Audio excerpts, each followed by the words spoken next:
हाँ, तो अभी आप सभी को गुड इवनिंग। तो उम्मीद करता हूँ भी आप सभी के एग्ज़ाम अच्छे जा रहे होंगे और आप सभी की स्टडी भी अच्छी चल रही होगी। तो आज हम करने वाले हैं केमिस्ट्री के इम्पोर्टेंट क्वेश्चंस, जहाँ हम देखने वाले हैं कि केमिस्ट्री में कौन-कौन से क्वेश्चन आपके लिए इम्पोर्टेंट रहने वाले हैं। अगर किसी भी स्टूडेंट ने इन क्वेश्चनों को अगर अच्छे से कर लिया, तो मैं इतना कह रहा हूँ भी उसको बैक नहीं लगने वाली। तो आइए इसके बारे में सारी डिटेल में हम बातें करते हैं। वीडियो के एंड में हम बातें करेंगे इसकी पीडीएफ कहाँ मिलेगी, इसके नोट्स कहाँ मिलेंगे और इसका विद सॉल्यूशन आपको कहाँ मिलने वाला है। सारी बातें हम वीडियो के एंड में करने वाले हैं। चलिए भी स्टार्ट करते हैं फिर। पहला क्वेश्चन, तो पहला क्वेश्चन है बोर के नियम के आधार पर हाइड्रोजन स्पेक्ट्रम की व्याख्या कीजिए। इंपॉर्टेंट क्वेश्चन है भी। अभी तक भी इसमें ये वाला क्वेश्चन बहुत कम बार आया हुआ है, अब की बार के लिए इंपॉर्टेंट बन रहा है, तो आपको इसको ध्यान से पढ़ के जाना है।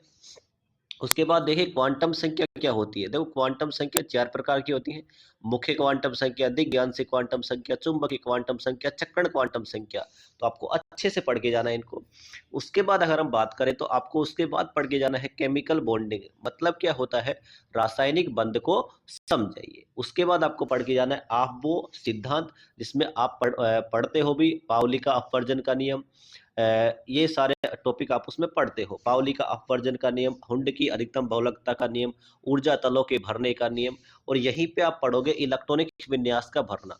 याद रखना कॉपर और क्रोमियम इन दोनों का तो आपको पढ़ के ही जाना है, इंपॉर्टेंट है, आपसे पूछा जा सकता है। उसके बाद देखिए आपको पढ़ के जाना है विलयन क्या होता है, उसके गुण पढ़ के जाने हैं, जैसे नॉर्मलता हो गया, मोलरता हो गया, पीएच मान हो गया, द्रव्यमान प्रतिशत हो गया, आयतन प्रतिशत हो गया, मोल अंश हो गया। ये सारे पॉइंट आपको पढ़ के जाने हैं, उनके फॉर्मूले आपको याद रखने हैं। और इतना मैं कह रहा हूँ नॉर्मलता और मोलरता से ही आपके बनने वाले हैं न्यूमेरिकल, तो यहाँ से भी आपके न्यूमेरिकल बन जाएंगे। ठीक है। उसके बाद देखिए भी अगला क्वेश्चन, साबुन परीक्षण के आधार पर कठोर जल व मृदु जल का वर्गीकरण। तो ये वाला क्वेश्चन भी आपको पढ़ के जाना है। कठोरता को समझिए। देखो आप इन दोनों क्वेश्चनों को पढ़ो या ना पढ़ो भी, लेकिन थर्ड वाला जो क्वेश्चन है जियोलाइट विधि व परम्यूटेड विधि, मैं इतना कह रहा हूँ 100% इनमें से एक क्वेश्चन आपके पेपर में देखने को जरूर मिलने वाला है।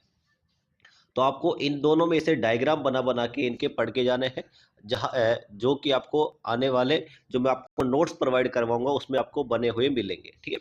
उसके बाद देखो आपको पढ़ के जाना है जल उपचार की विधियां पढ़ के जाने हैं। उसके बाद देखो अच्छे ईंधन के गुण क्या क्या होते हैं, एससीवी एलसीवी क्या होती है, एससीवी और एलसीवी से बनेंगे आपके न्यूमेरिकल, तो आपको ये वाला पढ़ के जाना है। उसके बाद देखिए ऑक्टेन संख्या क्या होती है, सीटेन संख्या क्या होती है, इसको आपको पढ़ के जाना है। स्नेहक क्या होता है, स्नेहक के गुण देखिए, ल्यूब्रिकेंट जिसे बोलते हैं, और प्रॉपर्टी ऑफ ल्यूब्रिकेंट। ठीक है। अधात्री पढ़नी है, खनिज पढ़ना है, गालक पढ़ना है, धातु कर्म पढ़ना है। धातु कर्म के सामान्य सिद्धांत आपको पढ़ के जाने हैं, इंपॉर्टेंट बनने वाला है। ठीक है। यहाँ से एक क्वेश्चन जरूर 100% आपके आएगा भी, अधात्री खनिज गालक धातु कर्म या धातु कर्म के सामान्य सिद्धांत में से, तो आपको पढ़ के जाना है। उसके बाद देखिए पोर्टलैंड सीमेंट को समझाइए, मतलब सीमेंट से आपका क्वेश्चन पूछे जाने वाला है। रबड़ को समझाइए और रबड़ के वल्कनीकरण को समझाइए। देखो रबड़ जो होता है वो आपका जो लिक्विड फॉर्म में होता है, तो इसका हम उपयोग नहीं करते हैं, थोड़ा मुलायम होता है। इसमें क्या मिलाया जाता है, सल्फर मिलाया जाता है। सल्फर मिलाने से ये थोड़ा हार्ड हो जाता है, इसे ही वल्कनीकरण कहते हैं भी। आपको पढ़ के जाना है पूरी प्रोसेस इसके बारे में। कांच क्या होता है, कांच के प्रकार लिखिए। तो इन तीनों में से आपको हो सकता है दो क्वेश्चन मिले, लेकिन एक क्वेश्चन तो आपको 100% मिलने वाला है, सीमेंट रबड़ और कांच में से। उसके बाद देखिए आपको पढ़ के जाना है फैराडे का नियम, पहला नियम और सेकंड नियम, लेकिन न्यूमेरिकल जो बनेगा ओनली फर्स्ट नियम से ही बनेगा। उसके बाद आपको पढ़ के जाना है संचरण को प्रभावित करने वाले कारक पढ़ के जाने हैं। उसके बाद देखिए अगला क्वेश्चन आपको पढ़ के जाना है कि संचरण को रोकने के लिए, देखो लोहे पर जंग लग जाती है ना अभी, उसी को संचरण बोलते हैं, कोरोजन बोलते हैं। तो संचरण को रोकने के लिए आंतरिक व बाह्य उपचार को समझाइए।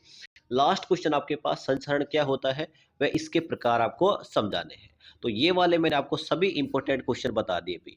अगर किसी भी स्टूडेंट को मात्र पास होना है, ओनली क्या होना है अभी, पास होना है, तो वो क्या करे, या तो वो स्टार्टिंग के 10 क्वेश्चन पढ़ जाए या फिर लास्ट के 8 क्वेश्चन पढ़ जाए। मैं भी 100% कह रहा हूँ भी, वो आसानी से पास हो जाएगा, बैक बिल्कुल नहीं लगने वाली। इनके अलावा आपके भाई छोटे मोटे क्वेश्चन बनने वाले हैं, जो मेन मेन क्वेश्चन बनते हैं वो मैंने आपको सारे नोट करवा दिए। तो अब बात करते हैं भी इनकी पीडीएफ कहाँ मिलेगी। देखो इसकी पीडीएफ देखो आपको कहाँ मिलेगी, आपको यहाँ वीडियो के नीचे ही टेलीग्राम का लिंक मिलेगा, तो टेलीग्राम पे आप ज्वाइन हो जाना। वहाँ पे ये पूरी पीडीएफ मिलेगी इंपॉर्टेंट क्वेश्चन की। इसके साथ आपको पूरे कंप्लीट आपको नोट्स मिलेंगे केमिस्ट्री के। इसके बाद इस सेकंड एक वीडियो का लिंक मिलेगा आपको इस वीडियो के नीचे ही, जहाँ पे मैंने इस पूरे केमिस्ट्री को सोल्व करवा रखा है। मात्र 1 घंटे में सारे क्वेश्चन आपके हो जाएंगे। अगर आपने उस क्लास को देख भी लिया तो आपका पूरा आपको अच्छे से याद हो जाएगा, आपको बैक नहीं लगने वाली। उस वीडियो को देखने का तरीका क्या है, आपको फर्स्ट टाइम जब देखोगे नॉर्मल स्पीड पे देखोगे, सेकंड टाइम जब देखोगे 1.5 की स्पीड में देखोगे, और तीसरी बार देखोगे उसको देखोगे 2 की स्पीड में। जैसे ही आप 3 बार उस वीडियो को अच्छे से कर लोगे, मैं इतना कह रहा हूँ आपको बहुत सारी चीजें आपके दिमाग के अंतर्गत आसानी से याद हो जाएंगी और आपका एग्जाम अच्छा जाने वाला है। अगर फिर भी आपका कोई डाउट रह जाता है, किसी प्रकार का कोई क्वेश्चन रह जाता है, आप कमेंट बॉक्स में कमेंट कर सकते हो, पर्सनली मेरे साथ भी बात कर सकते हो, व्हाट्सएप पे आप जुड़ सकते हो। तो फिर भी अगर आपको कोई कैसा भी छोटा सा भी समस्या होती है तो आप मेरे को बता सकते हो।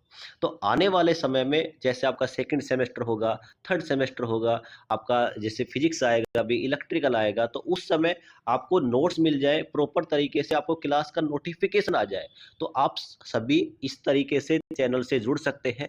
अगर आपको क्लास अच्छी लगती है तो अपने दोस्तों के साथ शेयर करें। अगर दोस्तों के साथ शेयर करोगे तो उनका भी 1 साल बच जाता है। आपको पता है अभी कि डिप्लोमा में नोट्स मिलना अपने आप में बहुत बड़ी बात होती है, ठीक है? तो आपको करना क्या है, ज़्यादा से ज़्यादा लोगों के पास इसको पहुँचाना है। कब मेरा एक ही एम है कि कम से कम क्या लगनी चाहिए, बैक लगनी चाहिए। कोई भी स्टूडेंट केमिस्ट्री का पेपर हो उसको बैक बिल्कुल भी नहीं लगनी चाहिए। ईज़ी टॉपिक होता है सारी चीज़ें। तो भी इसी प्रकार की वीडियो के लिए आप जुड़ सकते हो चैनल से। तो मिलते हैं नेक्स्ट क्लास में, तब तक के लिए भी थैंक यू, धन्यवाद, जय हिंद। आप सभी को आपके एग्जाम के लिए बेस्ट ऑफ लक। आप सभी का एग्जाम अच्छा हो। ठीक है भी, थैंक यू, धन्यवाद भी।